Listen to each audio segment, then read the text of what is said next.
नमस्कार दोस्तों। लोकसभा चुनाव 2024 नज़दीक आ रहा है और धीरे-धीरे चुनावी सरगर्मी, राजनेताओं का इस दल से उस दल में जाना, लोगों का एक दूसरे के ऊपर आरोप-प्रत्यारोप लगाना, ईडी, सीबीआई के प्रयोग का बढ़ना, ये सब चीज़ें लगातार बढ़ती जा रही हैं और इसी विषय पर हम लोग आज चर्चा करेंगे और देखेंगे कि क्या मामला कहाँ तक पहुँच रहा है, किसका पल्ला भारी है, किसका कमज़ोर है, कौन साजिश का शिकार हो रहा है, कौन साजिश करता है। लेकिन इससे पहले आपसे निवेदन है कि आपने अगर चैनल को सब्सक्राइब नहीं किया तो सब्सक्राइब करिए, वीडियो को ज़्यादा से ज़्यादा शेयर करिए, लाइक करिए, कमेंट करिए, ताकि लोकतंत्र में जनसामान्य की आवाज़ जनता तक पहुँचती रहे।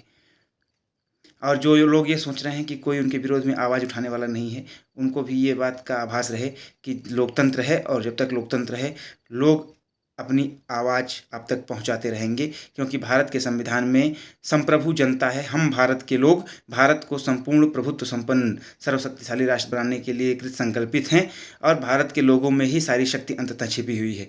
तो भारत के लोगों के साथ धोखा नहीं होना चाहिए। जिस प्रकार से इलेक्टोरल बॉन्ड को सुप्रीम कोर्ट ने भारत के लोगों के साथ धोखा बताते हुए अनकॉन्स्टिट्यूशनल, असंवैधानिक घोषित किया। हालांकि आज हम लोग बात करेंगे राजनीतिक गठबंधनों की। जैसा कि कल वाले वीडियो में हम लोगों ने चर्चा की थी कि उत्तर प्रदेश में समाजवादी पार्टी और कांग्रेस के बीच 17+63 के बीच में का जो है गठबंधन का फार्मूला तय हो गया है, यानी कि 17 सीटों पर कांग्रेस और 63 सीटों पर समाजवादी पार्टी चुनाव लड़ेगी और दोनों मिलकर के उत्तर प्रदेश में भारतीय जनता पार्टी और एनडीए के विजय रथ को रोकने का प्रयास करेंगे।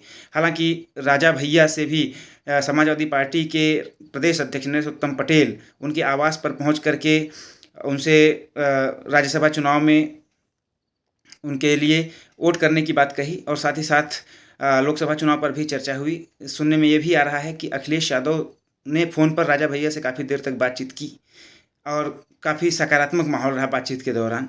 हालांकि इस विषय में आपको हम ये भी बताते चलें कि साल भर पहले ही राजा भैया और अखिलेश यादव में एक ज़बरदस्त कोल्ड वार चला था, जहां पर अखिलेश यादव ने यहां तक कह दिया था कि कौन राजा भैया, कहां के राजा भैया, और फिर ताला लगवा देंगे, सील लगवा देंगे, तमाम प्रकार की बातें होती हैं। हालांकि ये भारतीय राजनीति का चरित्र ही ऐसा है कि कल तक जो कट्टर दुश्मन होते हैं, चुनाव आते ही अचानक वो दोस्त भी बन सकते हैं, या अचानक जो बहुत अच्छे दोस्त होते हैं वो अचानक बहुत अच्छे दुश्मन भी बन जाते हैं। जैसा कि बिहार में नीतीश कुमार और तेजस्वी यादव के बीच में हुआ। तेजस्वी यादव ने यही कहा सदन में कि आखिर ऐसा क्या हो गया महोदय, आपने हमको बताया तक नहीं, इतना भी उचित नहीं समझा कि आप हमको बताते थे कि आखिर क्या हुआ था जिसकी वजह से आप हमको छोड़ करके भाजपा में शामिल हुए, जाकर के भाजपा के साथ सरकार बनाए। तो ये सब चीज़ें आम हैं।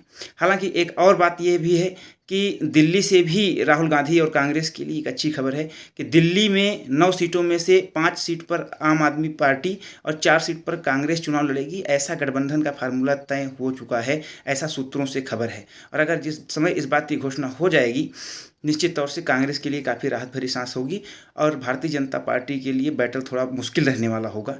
लेकिन यह जनता है और मोदी मैजिक भी है। साथ ही साथ मोदी जी के भाषण में, मोदी जी की बातों में, मोदी जी के कार्यों में वो जादू है कि वो जिधर कह देते हैं जनता मंत्रमुग्ध सी वही कार्य कर देती है जो मोदी जी चाह रहे होते हैं। इसलिए बैटल आसान नहीं होने वाला है।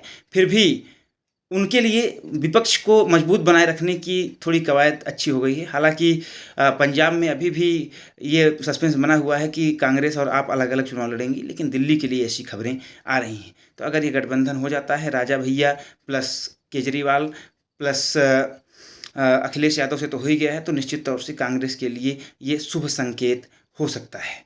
धन्यवाद।